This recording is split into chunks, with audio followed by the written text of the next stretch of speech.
Well, good afternoon, Matthew. You're on the other end of Skype with us today, and we're looking at the Mayoralty of Limerick and the development of this. And this is one of a two-part series that we're looking at.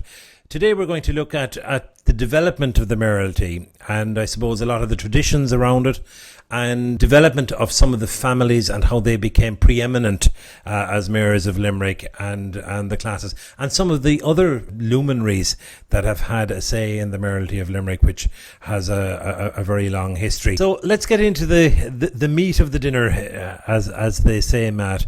The Mayoralty of Limerick, of course, is as old as Limerick itself.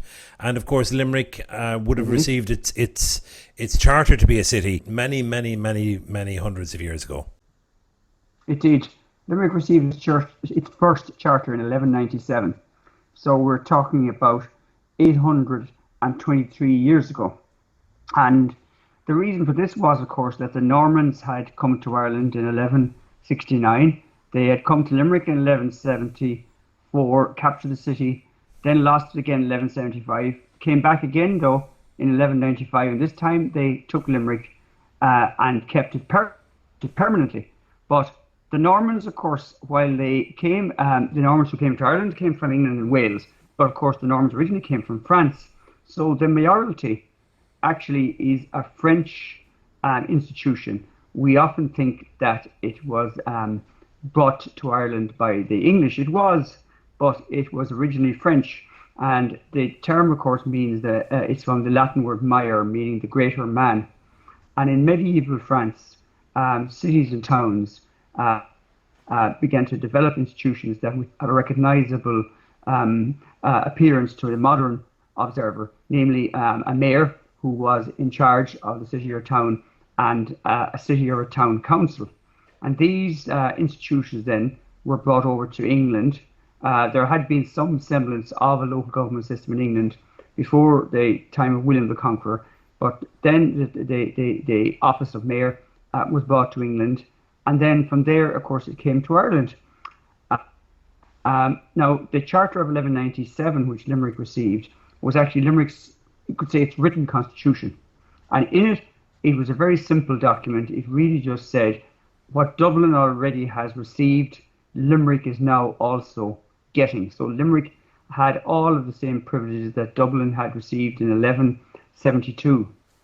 And those privileges consisted chiefly of having its own local government system. When we talk about Limerick back in 1197, Matthew, we're looking at a very different city to the city that we think of today. We are. We're looking at a very small city or a very small town, which probably had a population of about 1,000, and which would have been largely centred on what we now call the English town. The Irish town really didn't develop until later on, and of course what we now call the city centre, Georgian city centre, didn't exist at all, of course, and wasn't to come into existence until the 18th century.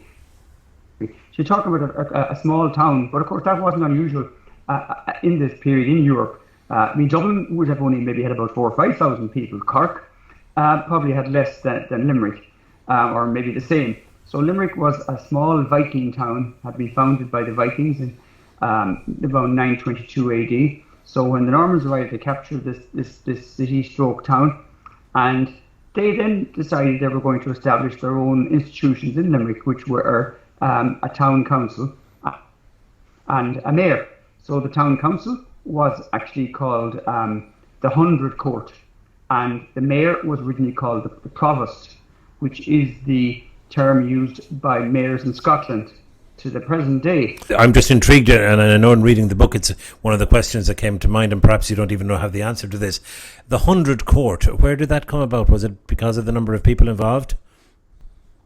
No, it was an archaic term which meant a court of law and a court of administration. It was a combined town council and law court, and its membership was made up of all the free men of the city. The free men were the men in Limerick who had a certain amount of property and who had a right to be members of this combined law court and town council. But later on, of course, they gained a lot of importance because they also were given the right to vote for um, to elect members to the Irish Parliament. So really, what you had in Limerick in the Middle Ages and indeed well into modern times was a minority of men who had the vote, who had the right to take part in politics, but the most men and all women were excluded from this process. But in 1197, this 100 court had a very limited role. It really was only a sort of almost an advisory body, because the mayor, the provost, was appointed by the crown. He wasn't elected by the freemen. That only came in later on. And it came in the 13th century. And the unfortunate thing is we don't know exactly when it came in, because if you remember the first Charter of 1197, what it said was basically everything that Dublin has, Limerick will also be able to have it. Now in 1229, Dublin was given the right to elect a mayor, not to have a mayor appointed by the government. It was given the right to elect a mayor, and it also acquired a city council. So then the question arises, when did Limerick get the right to elect its mayor? And when did Limerick get its city council? And it was probably sometime between 1229 and 1292, because in 1292, Limerick got its second charter, and in this charter, King Edward I stated that Limerick had a mayor who was elected by the freemen of the city. And so therefore, he was actually stating that Limerick already had a mayor who was elected by the freemen. He wasn't saying that you now are getting the right to do it for the first time. So it's sometime in the 13th century that Limerick elected its first mayor. But I mean, from 1197 onwards, Limerick has had a sequence of mayors. The first ones, as I say, appointed. More latterly, they have been elected. And of course, very much a very important point in the current situation where we find ourselves that next year Limerick is going to have an elected mayor, the first such, a directly elected mayor, the first such directly elected mayor in the state. But from the 13th century, from about 1272 until 1672, Limerick had a directly elected mayor. The mayor was elected by the freemen. It was only in 1672 that the right to elect a mayor was vested in the city council. And it's only next year now in 2021 that the change that occurred in 1672 is going to be undone. And effectively, we're going back to the old system of the 13th century. Wow, the more things change, the more they stay the same. Plus, when we look at the mayoralty of Limerick, there's two periods that we need to view then, isn't there? There's a medieval period and the more modern period. And I suppose the medieval period is probably the development of the city and the development of the city walls and possibly King John's Castle and fortifications and all of those areas. And a lot of the work of the mayor would probably been more taken up with fortifications and battles and making sure that Limerick's security was in place. Whereas as we went into the more medieval times or the more modern times, we would begin to see trade becoming part of that. You know, as a riverine city, that became more to the fore, and that our trading routes were established. Would that be safe to say? That would be correct, yes. Because I suppose the big change between the mayor up until the 19th century and the mayor now is that the mayor was actually the day-to-day administrator of the city. We're used now to mayors, not just in Limerick but all over Ireland. They're ceremonial figures. And obviously they're very important figures, but they are not the chief executives or the chief officers of the city. Since 1934, Limerick City has had a city manager now called chief executive, and whereas the mayor of Limerick in the Middle Ages and up until the 19th century, he ran the city. He was effectively the governor of the city. He was the general in charge of the city until at least the 16th, 17th century. And he also was the chief judge. Because I suppose to put that in context, the government, central government nowadays, we're used to central government providing all sorts of services from education to social welfare. That was not the case until very modern times. In the Middle Ages, The central government had only a few functions. It collected taxes, it had an army, it had a foreign policy, it kept law and order. Everything else then was done either by the church or by local authorities. So here in Limerick, for example, what we now call social welfare, hospitals, charities, um, education, that was all under the church until the Reformation.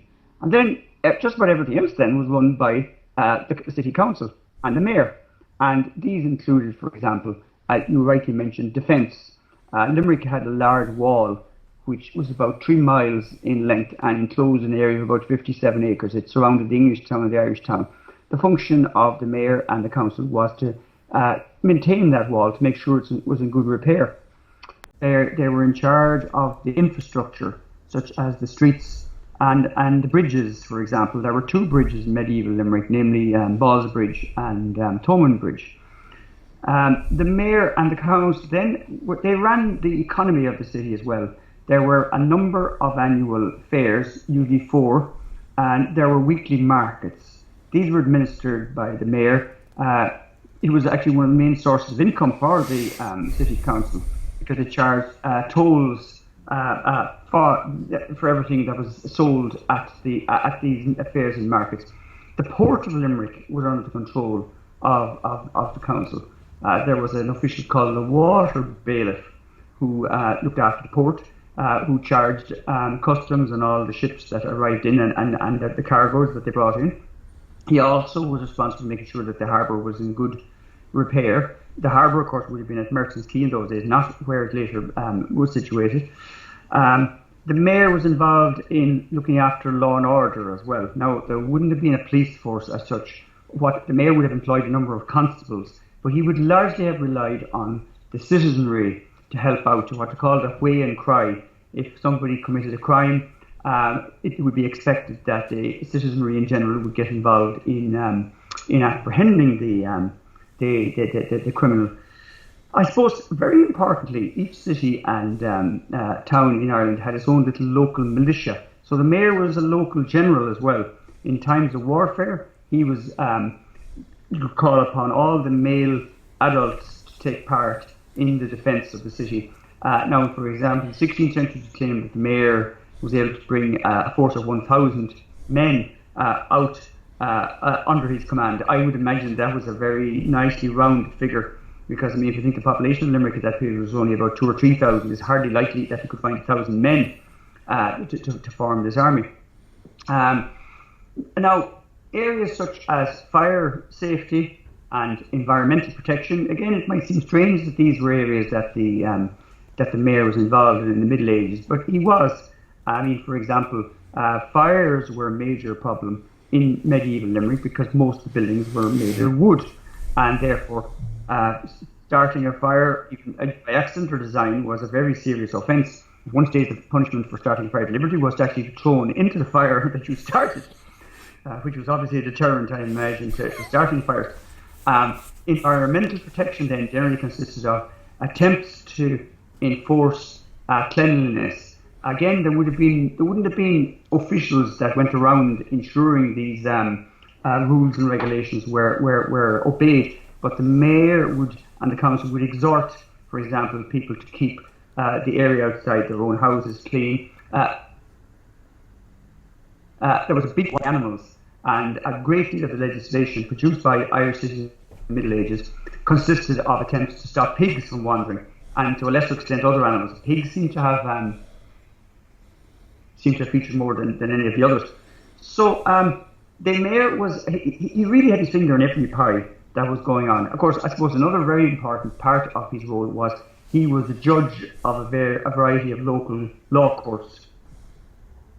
Again, there were law courts situated in Dublin, but they only adjudicated on very important matters. Most of the legal cases that would now, for example, come before what would now be called the district court and the circuit court and so on, these would have been handled locally by the mayor, and he and a number of his colleagues on the council, and an official known as the recorder, who was supposed to be a qualified lawyer. They would have, on a weekly basis, held law courts and pass judgment on for a variety of offences, both civil and criminal. So literally everything that was going on in town was the business of the mayor and the council, and the mayor being the chief executive, he had a great deal of power. So we talk about 800 years of domination by the British, but for long periods of that time, Matthew, it really didn't matter under whose tutelage we were at that point. It tended just to, almost in a feudal way, just to be about Limerick, and Limerick self-regulating almost to a certain extent. Very much so. Well, that was particularly the case from about 1300 to about 1600, because when the Normans came to Ireland, initially they enjoyed great success and they conquered about 2/3 of the country, particularly Munster and Leinster, and to a lesser extent Connacht. But then from about 1300 onwards, their control over the country began to decline for a variety of reasons, including the invasion of Edward Bruce, who set himself up as King of Ireland, the Black Death in the 1340s and 50s affected the Normans, that would now be called English, of course, more than the Gaelic Irish, because the Anglo-Normans lived in towns and villages, the Gaelic Irish lived in rural areas. And also, of course, the Gaelic Irish themselves became much more technologically advanced. They borrowed a lot of ideas from the Normans, including building castles, fighting with armour and more modern weapons and so on. I suppose one of the main problems was the English kings didn't bother about Ireland.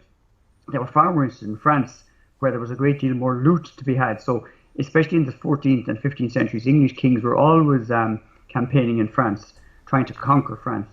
And by contrast, then Ireland was very low down their list of priorities. So the upshot of all that anyway was that by about 1400, Ireland, outside of the Pale, which was an area around the city of Dublin, had effectively become self-governing. The great lords like the Earls of Desmond, Earls of Ormond, Earls of Kildare, they were self-governing, and then the cities and towns became self-governing as well, because they lost contact with Dublin. So one of the most interesting aspects of that occurred then when English kings, realising that their control over the cities and towns was getting less and less in Ireland, decided to formalise the matter by granting new charters in which they actually delegated powers to the cities and towns. And a very interesting example of that occurred in Limerick in 1413, when King Henry V of England, he's of course very famous for the Battle of Agincourt, the play by Shakespeare, and of course there have been films made of the play by Shakespeare. So Laurence Olivier played Henry V in 1944, and Kenneth Branagh played him in 1989. But his role in the history of Limerick is very important, although not often realised. He gave a charter to Limerick in 1413, which he effectively said, "You're on your own, lads. The city, we can't do anything to help. So the mayor of Limerick, he can run the whole show himself. The only person to who he will now defer is the king himself." And so for the next 200 years then, from 1413 up to the early 17th century, Limerick was effectively a city-state. A city-state like modern, I suppose, Singapore would be a very important modern example. But there were loads of them in the Middle Ages, of course, places like Venice, Florence and Milan in Italy. And in Germany, there were a great many as well, like Cologne and like Hamburg and many, many others. And in the Netherlands, important cities like Antwerp and Bruges and Brussels and Amsterdam and so on. So for these 200 years, Limerick was effectively independent. Yeah, you had a series of guilds that were established, which were like trade unions. The only difference between a trade union and a guild was that the guild included both employers and employees.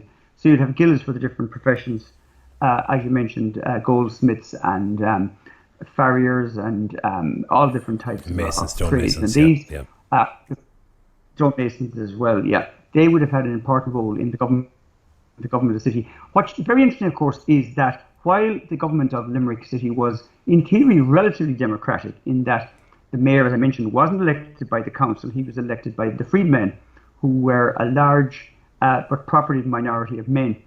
In reality, though, and the mayor, of course, was elected every year. In reality, though, it came down to a few important families, the wealthiest merchants and the wealthiest master craftsmen. They controlled the city. They divided up the jobs between them. And he thought that in the same way as Galway was governed by 14 tribes, the famous Galway tribes, Limerick had about 24 families that divided up all the jobs. And among the most important of these were the Arthurs, the Cummins, the Crays, the Stritches, the Whites, and so on. And these families, I'm gone again, I think. No, you're okay. Oh, you're okay. These families monopolised all the jobs. Now, this wasn't just in Limerick. It was the same in Dublin, in Galway, in fact, all over Europe.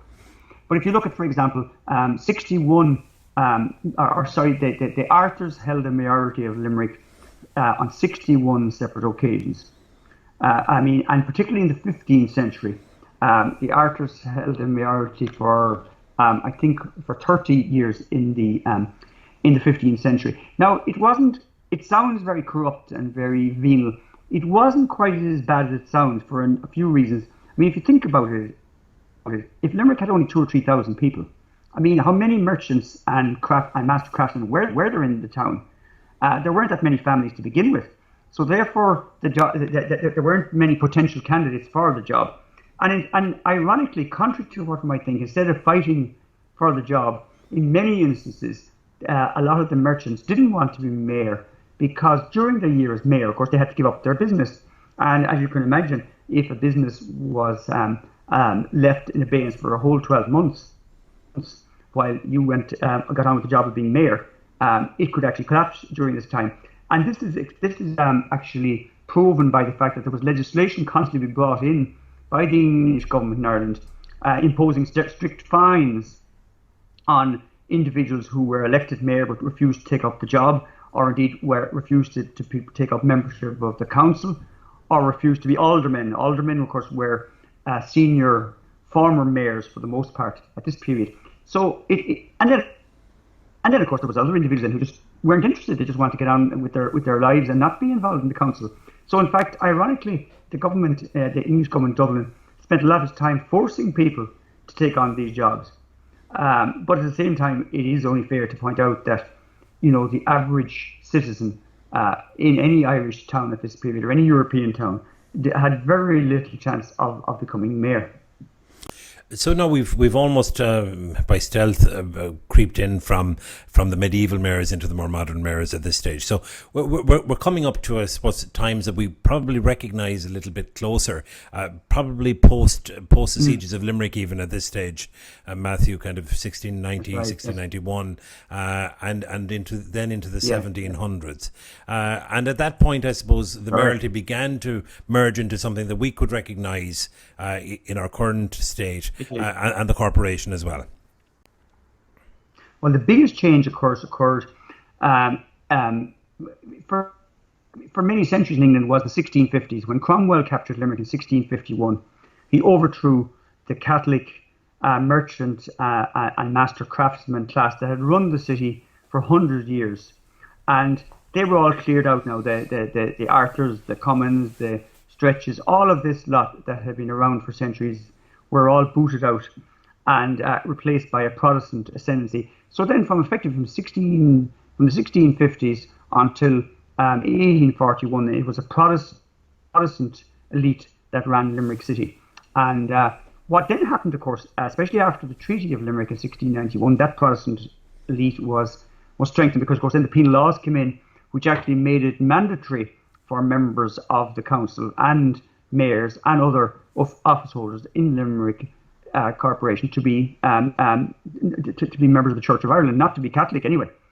But what then happened during this period in the 18th century was not only was it monopolised, what was the mayoralty monopolised by families, by the Protestants, but by very small groups, even more exclusive than in the Middle Ages. So, for example, from about 1715 to about 1761, the family known as the Corporation Roaches ran Limerick City Council. And even though they themselves didn't always hold a mayoralty, they did have their hands on the lever of power, because oftentimes the mayor would have only been a front man for their regime. And then from 1776 onwards then, until actually 1841, the mayoralty was controlled by another great family, the Smiths. And then when they died out, their descendants, the Verricks, took over. And of course, these tended to embody the Protestant ascendancy. The real modern mayoralty of Limerick emerged in 1841 when the old corporation was abolished. Catholics were then brought in to the political process, and even though the mayor was elected still by a very small property minority, the Catholics were able to regain control of Limerick City Council for the first time in 150 years. And I suppose democracy came much later. I suppose it has to be said that came on the back of Daniel O'Connell's Catholic emancipation, going back to the late 1820s, and that it took that length of time. Now, we're also talking about a period in 1841 which also reflected the height of the famine, and all of these political changes were going on at that stage as well. And you can appreciate, I suppose, that there was mass emigration from Limerick at that point also. There was, when as you rightly pointed out, when O'Connell, he basically, Daniel O'Connell formed an alliance with the Liberals from 1835 to 1841, and as in the current jargon, the Liberals delivered a lot of changes then in Ireland for the Catholic population who were the supporters of O'Connell. So one of these was to get rid of the old Protestant ascendancy from not just from Limerick, from all of the from all the borough corporations in Ireland. But from 1841 onwards then, of course, the economy was going downhill very rapidly. Strangely enough, though, after the famine, it was a very traumatic process, though perhaps not so much in Limerick City as in other parts of Ireland. But in the 1850s and 60s, ironically, because the population had dropped so drastically, prosperity then increased considerably for those who were left behind. And it was this kind of well-to-do Catholic merchant class then that ran the city until 1899. Then in 1899, again, consequent on, this was another period of reform because as part of the policy of killing home rule by kindness, the British government brought in county councils in 1899, but it also increased the vote to others in the existing city councils, such as Limerick. The vote was increased from being the plaything of a very small, wealthy minority to being democratised. So really the modern mayoralty of Limerick, where the vast bulk of the population elected a council, and then that council elected a mayor, dates back to 1899. And just to go back again to our initial talk, I suppose the very beginning, the Limerick we're looking at now is beginning to resemble the Limerick that we know, because Newtown Perry at that point would have developed, the city centre was beginning to develop, and even some of the periphery was beginning to happen. So the population of Limerick had probably grown exponentially at that point from where we were at in the 1300s, 1400s. Well, the 18th century was the great period of expansion. Ironically, during the period of when Protestant ascendancy was at its peak, and when the penal laws were on the statute book, although how well they were enforced is another matter. But in the 18th century, you're quite right in that Limerick went from having about, I think, 11,000 people in 1705 to having about 48,000 by 1841. So, and that was not just an enormous increase in population, but also an enormous spatial increase, because the city burst out of the old English town, Irish town. The walls that the corporation had spent so much time in maintaining were demolished, and the city then expanded into what we now know as Newtown Perry. So it should also be pointed out, of course, that a great many of the merchants who built the Georgian houses in Newtown Perry were, of course, Catholics. And this was all built up to what you mentioned earlier, the Catholic emancipation. Long before O'Connell, the Catholic population was growing in wealth and in influence. And it was a bit like the French Revolution. They no longer were prepared to play the part of second-class citizens. And of course, in 1798, you had a huge rebellion in Ireland. But then that was crushed. And then you had the Act of Union. But in the 19th century, then, the Catholic population gradually and inexorably took back all the power they had lost.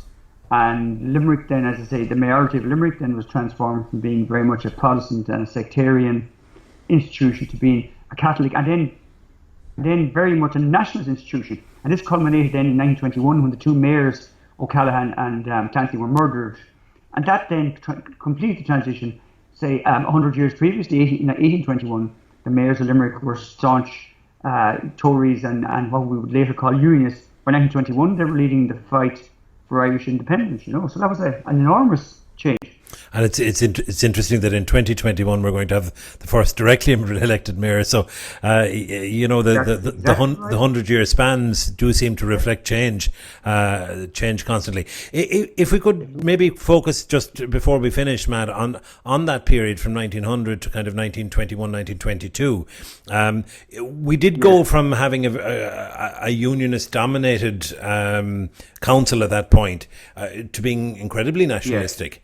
What were the main points that brought that across from a Limerick perspective? Well, it was a gradual process, really. The big change occurred in 1841 when the Protestant Tory majority on the council was overthrown because, of course, the reform of the corporation that was brought in 1841 gave the vote to Catholics, and even though it was a property minority, from 1841 onwards, Catholics always had the majority on Limerick City Council. Their politics would have varied. In the 1840s, they were very big supporters of Daniel O'Connell. In the 1850s and 60s, they were probably unionists with a small u. From the 1870s, then they became supporters of Home Rule, and they remained supporters of Home Rule up to 1920. And then there were very important local elections in 1920 then nationwide, which resulted in Sinn Féin taking over virtually all the local authorities aside of Ulster and in Limerick as well. So the first Sinn Féin mayor of Limerick was actually before those elections. It was Alphonsus O'Mara, but the first Sinn Féin majority on the corporation, on the city council, was as a result of the 1920 local elections. So it was a sort of an evolutionary process, really. And some would say that the biggest change really was in the 1880s rather than the 1920s, because Ireland had already got, the Catholics and the Nationalists had taken over most of the organs of power. By 1921, they had the local authorities. They were in charge of a lot of the civil service. Really, what the fight about between 1919 and 1921 was that they took over the national government as well. So you could say the War of Independence was the culmination of a process that you could again say went on for 100 years, really, going back to Catholic emancipation. Yeah, and that's why history, I suppose, is so interesting, is that looking back, you can actually see where the trajectories were coming from. And while the end of any process, I suppose, makes it look as if it was revolutionary, when you do look back, you can see that this was inexorably going only in one direction at that point. Very much so, very much so. Matthew, listen, it's been fascinating, absolutely fascinating. In the next part, we're going to look at some of the personalities that shaped the Mayoralty, and there were some really, really, really great characters over the years. Bloodthirsty, benevolent, kindly, terrible, and all the shades in between. So I really look forward to that next conversation. And thank you once again, Matthew. It's been wonderful, and really appreciate you being with us. Thank you. Excellent. Thank you, Len.